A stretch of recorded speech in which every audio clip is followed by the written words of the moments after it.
Hi, I'm Kayla, a restaurant manager, certified nutrition coach, and the CEO of My Meal.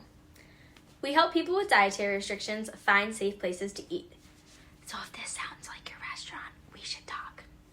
Now, if you've never had a dietary restriction, you're probably wondering why something like this is necessary.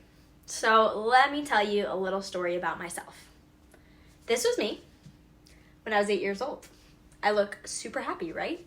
This is when I was diagnosed with celiac disease, which meant that when I consumed gluten any larger than a grain of sand, me and the bathroom would be best friends for the next 7 hours.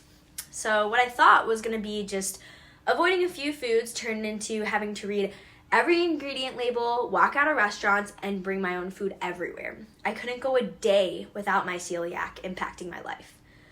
So as I grew older, I got used to a lot of these things, but as a world traveler, I was always frustrated by the difficulty that came with eating outside the home. It's just exhausting to have to explain my disease and educate the staff everywhere I go, and I end up walking out of 20% of places.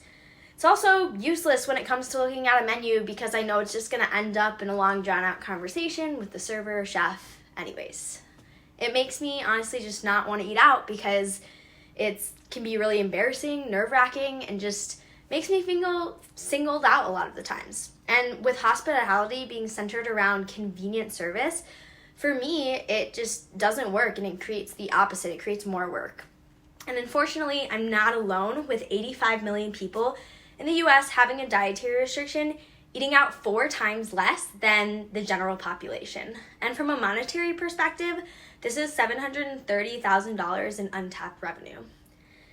I find the art of food to be so important because it represents culture and pushes us outside our comfort zone. With My Meal, we help people with dietary restrictions be able to experience this art in the same way that everyone else does. And I know there are restaurants out there that do an amazing job with dietary restrictions because I seek them out and go to a lot of them. But why keep them all to myself when I could share them with 26% of the population? So if you want to get your restaurant in front of the people that need you the most, 2 minutes of your time is all I need.